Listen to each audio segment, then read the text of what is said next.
He had some on, and the waiter started talking to him. He's doing P90X, of course, and the way the table was and stuff. And so I told him I'd never wore anything that said Amway on it, because it was one of those things we only mentioned at the very end of the presentation, just to keep everybody in the room.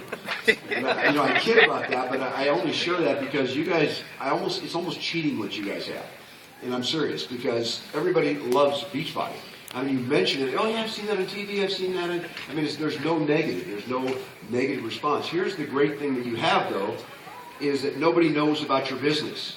It's amazing to me how many people I say, if I'm wearing a P90X hat or whatever, they say, oh, P90X, I've done that. I said, what do you know about the business? What are you talking about? Seriously, nobody knows about you guys. There's 7,000 coaches now in the entire nation? 67,000. You talk about ground floor, you talk about just getting started, and then you talk about signing up for $39.95, and then you get a $200 million, $100 million advertising budget for your business. That's pretty amazing. And how many of you own your own business? Okay, so how many of you have spent money on advertising for your company? It's expensive. Radio time, TV time's out. You can't even afford it, right? Even to get in a magazine or a local newspaper costs so much money. And you guys step into a business for $39.95, and you've got a $100 million advertising fee that goes 242 hours a day on national television. That blows my mind. So it's not like you're a secret to anybody. The thing is that you have to be willing to ask the question, what do you know about the business? Right? Simple question. Because everybody knows about, Beachbody. They know about, Insanity. They know about TurboFire. They know about P90X, all those kinds of things. But when it comes down to the business, nobody knows anything about it. I was fishing up in Aspen. I love to fly fish. You like to fly fish? I was fishing up in Aspen, and I met my guide in the morning. His name was Kyle. So I run in there, and Kyle comes in. He goes, hey, good morning. I'm Kyle. Good to meet you, Kyle. We're going to float the Roaring Fork River, which is one of the best fly fishing rivers in the world. So he comes in the morning. He's like rubbing his shoulder. I go, what's wrong, dude? He goes, P90X. Kill me. And I go, you do P90X? He goes, you know anything about it? And I just started laughing. Because see, I went there to never talk about P90X or anything to do with Beachbody for 3 days of just meditating and becoming a vegetarian, or vegging, basically. And I get it. So then he starts in on me, and for 9 hours on the water, all he talked about was Beachbody.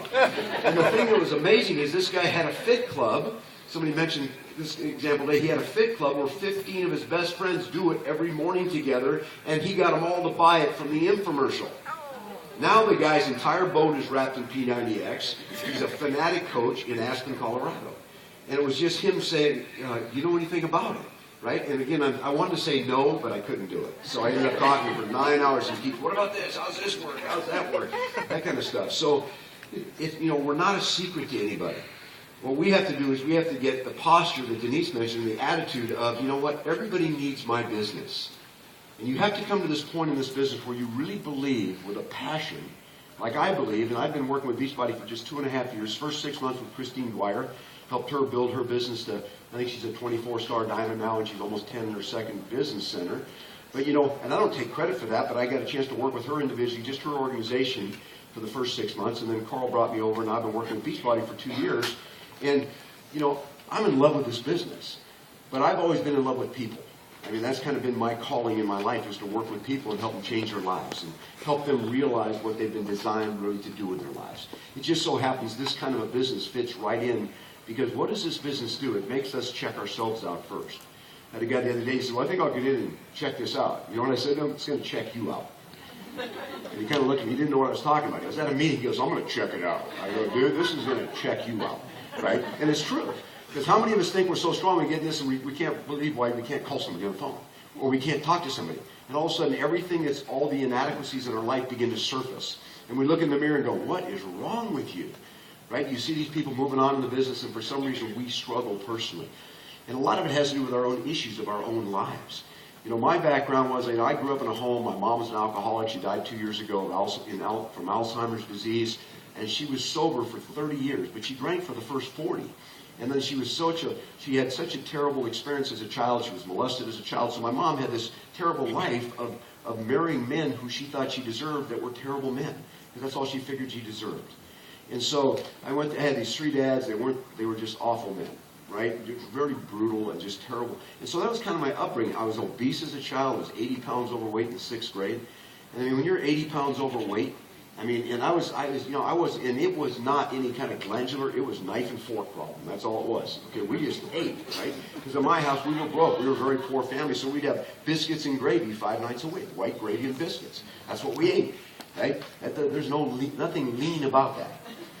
So I'm 80 pounds overweight. I also had red hair that was kind of stuck out like this. So I kind of looked like Bozo the Clown. I was an impressive child. And because of my mom's situation, I went to 13 elementary schools.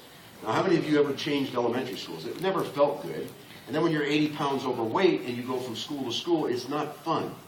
And I don't know how many of you are school teachers here, but it's interesting because for some reason they always wait till the class starts to introduce the new student. And I always wondered that. Let me sneak in and sit in the back.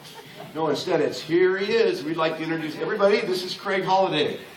Hi, everybody. Bo's over here, right? So, the brutality started, and I didn't have a good attitude. I was an angry kid. So it was like, when someone said something that didn't make me happy, I didn't quote Proverbs. I smacked them in the mouth, okay? And so, it was a bad attitude thing going on. But I share that just to tell you this. I remember as a kid I had a closet that I used to go in and sit in because it was my way of hiding and just escaping life and quit thinking about my life I was living. And I remember sitting in there as a young child, and for some reason, there was this thing inside of me that someday you're going to do something great with your life. And I didn't even know what that was. I didn't even know what that meant. I didn't, it wasn't like God opened the door and the lights came down and God spoke to me, you're going to do something great. It wasn't something like that. It was just inside. I knew that I was different. And I don't know why. I got 4 brothers, and I love my brothers, but they don't have the same DNA I have. They come home, want some more construction, they come home, they drink beer, smoke cigarettes, eat, and go to bed. And that's their life. And I love my brothers. They're incredible human beings. They're like my buds. But we're different. You have siblings like that. You're just different. And I don't know. So what I've learned in my life that is that DNA. You're something you're born with. It's not something that you can give somebody. It's not something that you just know that you know somewhere in your heart that someday there's something great for your life. And you're not even really sure where that came from or what that's about, but you know that you know. And when you have that feeling and that dream of doing something great with your life, the thing I want to tell you is that it never goes away. It's not going to leave you because you try to put it aside. It's not going to leave you because you take all the dreams of your life that you think you can do and you put them in an attic and you let them draw dust. It's not going to leave you. None of that's going to happen. Because, the thing I learned in my life is that struggle is much less painful than regret. And so people 65 or 70 years old can look back on their life, and I promise you, if they're that DNA person, that dream never left them. It never went somewhere. It still exists in their life. But now we sit back and we have regrets rather than celebrations of our life. And so how does that fit into Beachbody? Well, for me, I didn't know when I felt this feeling someday I'm going to do something great with my life, it wasn't like, the next voice said, multi-level marketing, okay, or get in Amway. It wasn't anything like that, trust me, okay? It was just that I found this business where I realized that here was a business, the exact same kind of business you guys have, where if I would become significant in enough people's lives, then financially I would be set for the rest of my life. If I helped enough people have what they wanted in life, then I knew I would have whatever I wanted in my life. It was one of servanthood. It was one of giving your life away and realizing the more I'm willing to do that, the more I'm willing to stand next to somebody and walk their journey with them and go along this struggle with them and help make them a better person, lift them up, then I knew that I could benefit in my life because I would grow and change. And this way our business works is, you look at your business today. You want to grow your business, the Beachbody Challenge stuff we're doing, Denise did an incredible job of covering. That's awesome because we're getting a chance to be significant in people's lives. That's what we do, right? That's a great opportunity. How much were we lost before? Because when you signed up a coach, you do a GSR, you found out they really didn't want to do anything in the business, and now they became a wholesale customer, and that was the end of them. We'd hear work with a willing. They're not willing, they're out of our life. Now, because of this business, every one of you need to go back to every one of those coaches and sit down with them and say, guess what? We have the perfect plan for you. They didn't want to share it with their friends. You don't need to. But you need to find 5 people right now whose life needs to be changed. Right? You need to find 5 people right now that over the last year since you've known them, they've struggled with weight. They've had good times and bad times, and some of them are really unhealthy people. And you need to get them on the phone with me. Okay, this is a responsibility you need to take as a coach. Get them on the phone with me, and I want to talk to them about their life. And I want to talk to them about the journey that they need to get on so that they can be around for their kids and their grandkids. And then you as a coach need to take the responsibility of getting on that phone call. If I do it, let's say I do that for Denise, and she says, okay, I got about 7 people, they're going to get on the call because I know they've always struggled. They've never had success losing weight. You know, they're just really in a bad place in their lives. If I get on that call, let's say Hallie's one of those coaches, I say, or not coaches, one of the people, I say, Hallie, let me ask you a question. What has been your greatest struggle in your weight loss and the journey that you've been on in your lifetime to try to get in shape? She might say, you know what's accountability? I've never really had anybody, somebody's got to keep me accountable. You know, I say, that's awesome. Because that's what we're going to do on this team. I'm so excited you mentioned that because I'm sure everybody on this call right now has struggled with that same thing. Jim, what's your challenge that you found? And Jim says, you know, it's really been nutrition. I don't eat right. I said, that's awesome that you shared that because I'm sure everybody on this is the same thing. We're going to talk about nutrition. We're going to talk about those types of things. We're going to have weekly call-ins. You're going to hear from me. We're going to, all the things that all of you have shared on this call about why you haven't been able to consistently get to where you need to be, we're going to deal with that on this call. And I'm going to be a part of it with you. Because on those team challenges, to just put them out there on Facebook is great. And to put your emails out is great. But when someone is on the phone with you talking about your life and relating to you from a relational perspective, those people are going to want to be on that call. They're going to want to be on that team. And your newest coach or your coach that hasn't really done much with people doesn't know what to say or how to say it or how to communicate it. So you want a strong team challenges or Beachbody challenge, you go make the call. Like a 3-way call. You get on there. You tell them about what it's going to be. You help them significantly get that team started and take responsibility for that. And then decide in your own group how many teams you want to get started with your coaches. So what if I have to take 5 or 6 of my coaches that have been around for a long time that have just been wholesale buyers and do those phone calls for them? Because people are comfortable calling up someone and saying, we're going to talk about a program we're going to do to get in shape. And they say, yeah, I'll jump on that. If you say to them, hey, we're going to do we want you to get on here and learn about a business, then all of a sudden everybody's afraid to do that, right? Okay, now we do that, and we still need to do that, but now this is such a simple chance. But you've got to take charge of that, you guys. You've got to be willing to be the ones to do that. And I guarantee you when you're on that phone call and you're relating to those people and you're talking to them personally, and at the end of that call there's 7 other people on the call, I go, we're going to take 5 of you, and we're going to start this thing. Whoever we hear from tonight will be the first 5. And then you get that Beachbody Team Challenge going. But part of it goes into what I'm going to talk about today. Boldness. Right? You want to build a business, we need boldness. Weak leaders create weak teams. Right? Weak leaders create weak teams. Until you decide to take responsibility and grow your business with a boldness. And what it starts out with as far as the boldness goes, and what I've done here is I've broken down the word boldness. I'm going to take each letter and we're going to talk about it for a few minutes. I've got 50 minutes to do this in. This is actually about a 2.5-hour seminar, so I'll talk fast. Okay?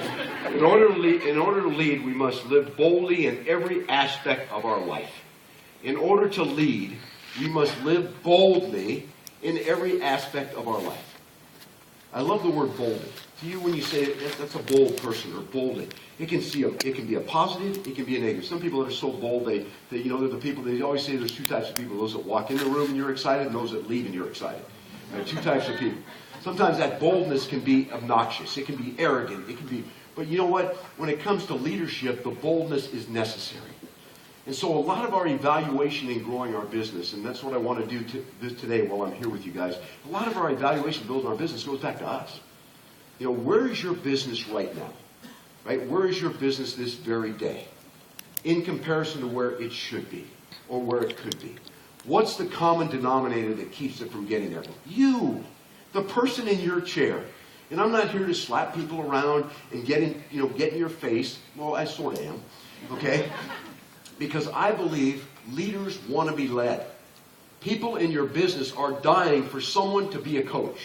What does a coach do? You know what? My son played baseball in college. He was an All-American. Went to College World Series. Was drafted by the Yankees in 2007. And my son was a great baseball player. I got a chance to coach him from the time he was a young kid. When I had baseball practice, I didn't show up at practice, throw the balls in the field, throw the bats out and say, I'll see you guys in 2 hours. Right? And walk away. I stayed there. I taught how to bunt, hit and run, how to lead off first base. I gave him the fundamentals of success. I gave him the fundamentals of how to become successful baseball players. And the ones that put in the effort and did the work became better than the others. And so much of in our business, the formula for breaking diamonds, because, going diamonds is about you. Breaking diamonds is about them. It's getting your eyes off yourself and saying, I'm going to take this person and I'm going to lead them to what I refer to as the lake. We're going to take you to the lake. And so many of you, here's the way you lead people.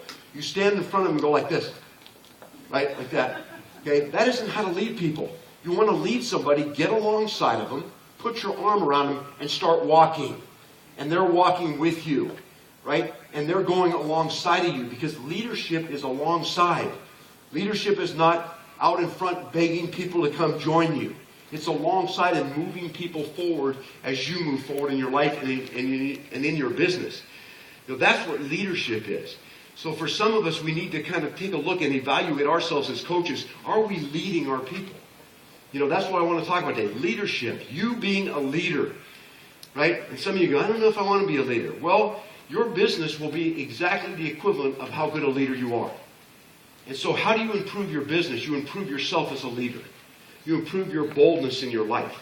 You improve your ability to relate to people. Those are all things we can do. You don't wake up one day with 1,000 people in your downline and go, what the heck happened? That's unbelievable. That's pretty cool. Okay, leadership isn't an accident. It doesn't just happen. Businesses in Beachbody don't just happen to grow. You don't just happen to wake up and have thousands of people in your group. You do, because the greater leader you become, the stronger you become, the more belief you have in your business and in yourself and in your life, which we'll talk about, the greater your business is going to be. So the business you have today, the exact business you have, is the exact business you deserve. Okay, that's the exact business you have is the one you deserve today. So how do we improve our business? We improve ourselves. We become better leaders. We become bold in our lives. All right, so look at belief. In your business, do you really believe in this thing? Okay, do you really? I remember the story about it. I heard a guy tell once, he was a motivational speaker, he told the story about there was a tightrope across the Grand Canyon, and this guy had a wheelbarrow. And he says, I'm going to take this wheelbarrow, and I'm going to put it on this, and I'm going to walk across the Grand Canyon with this wheelbarrow. And he asked this guy, you believe I can do it? The guy says, yeah. He goes, get in the wheelbarrow. Oh, now how much do we believe, right? You believe I can do it? Heck yes, dude, you can do this. Get in the wheelbarrow. Oh, okay? So I'm saying, how many of you have gotten in the wheelbarrow in this business? How many of you really believe in this thing? You really believe that you know, number one, what this mission statement's about. How many of you really believe? So somebody asked me the other day, Craig, if I don't believe in the mission and if I don't want to change the trend, can I still build the business? They asked me that. And I said, sure, you can build it. You'll just have no conviction. And so no one will want to hear what you have to say, because people follow you because of the conviction in your life. Right? That's why people follow you. So until you get that moment, until you have what I call the aha moment, and that's what I want to, when I get a chance to speak to Beachbody audiences, I just want to know that there's an aha moment where all of a sudden they get it. It's just like, now I get it. Right? It's so much bigger than just Shakeology. It's so much bigger than just P90X. There is something really big here, what we're doing.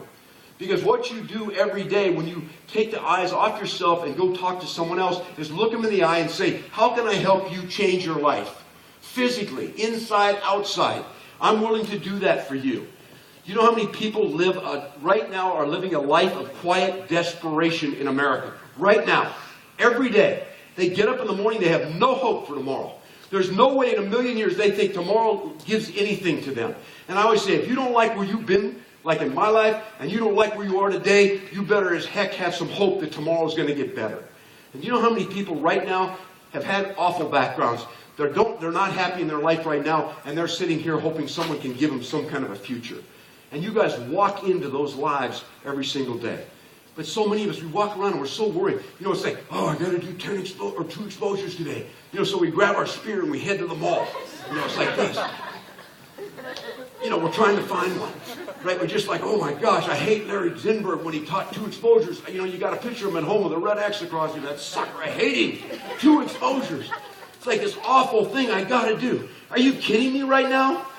Are you kidding me right now?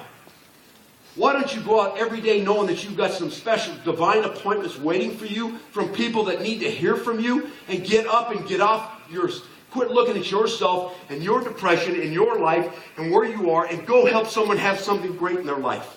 They always say, if you're down, go lift somebody else up, because that's what's going to lift you up. So how dare you wake up every day worried about, who am I going to show today? Just live your life and live it with passion, and go out and find people and believe in what you've got. Believe in what you have, you guys, because I can sit down with anybody in this room. I'll ask you 3 questions and I know your belief level. I'll know your belief level. Because it comes right out through your pores. You can't, and it doesn't mean that we're these evangelists beating you up with Beachbody. It just comes out from you. Because you know that you know that you know you've had the aha moment. I get it. I get what this calling is in my life. I get, this business is my sweet spot. This is the thing I was designed to do. Is it Beachbody? No. You were designed to change lives. We're relational beings. That's what we were created. We were created to relate to human beings. And so many of us live our life with our heads down in this sad life of independence and isolation. Men are awesome at this. Men always isolate. Okay? Go off to your island. Hide out. Right? Men and women, very different. I think you all are learning this. Men's minds are like waffles, right? They have little compartments. This is the work compartment. This is a romance compartment. And none of them ever come together, right? And women's minds are like spaghetti. Everything's tied together, right? You know what I'm talking about, guys. That's why, you go to bed at night, you want to make love, your wife says you didn't take the trash out. What has that got to do with men? You know what I'm saying? I mean, it's like you're going, hold on. There's a compartment for trash taking out. There's a compartment for romance. And how do those come together? And not in her mind, it's all tied together, right? But men are good at isolation. We just hide out, right? But we don't want to. And you know what men need? Men calling them out and saying, do something with your life. No, that's unacceptable. That's the accountability men need. Women too, but men especially. We don't get that in our lives. And you get in a business like this, and I know Michael over here this morning, and he and Robert Hudgens, he's in Robert Hudgens' group, and Robert and I have worked really close together the last year and a half, and I know what he thinks of this guy, and I look at that relationship that's being built, and it's a Beachbody business.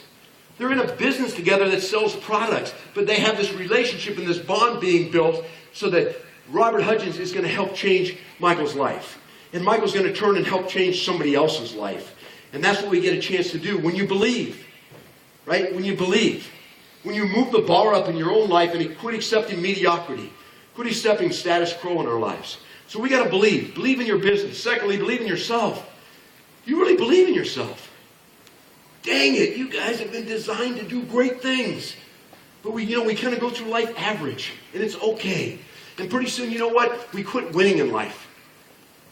And once you quit winning, then you're just trying not to lose every day. You wake up in your life and go, man, if I can just make it through this day. None of us have ever been designed to make it through a day. We've been designed to take it by the throat and live it to its fullest. Gulp it down. But life renders us there. We start giving up on our dreams. We start quitting on the things that we knew that when we were younger, that we were called to do, and the great things we were to do. And life smacks you in the face. Hey, we all have things in our life that brought us to where we are. And I learned that in order to have that aha moment, it takes 2 things. You got to have a place you want to go, and then you got to be willing to turn over and leave the past behind you. That's what creates aha moments. For me, I came to a place in my life after, realized my dad left when I was 7, so I had this abandonment issue with my father. Gordon Dalby wrote a great book called Healing the Masculine Soul, where he talks about the father wounds that many of us men have because we had no relationship with our dads. And I dealt with all that stuff. But there came a time in my life where I just made a decision. I said, you know what, I'm going to eventually have a family, I'm going to have children, and I can make a choice. I'm either going to bless my next generation of my kids, or I'm going to curse them by carrying over what my past brings forward. The hand-me-downs of my life that I wish I never would have gotten. I had no say in it. None of us have anything to say with who our parents are. They're just our parents, right? We can't control that. But what I decided when I finally had my aha moment was, you know what, I'm done. I'm done blaming my dad. I'm done blaming my past.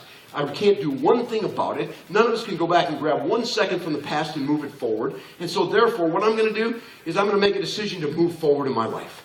And I'm going to be the one to break the chains of this stupid generational thing with my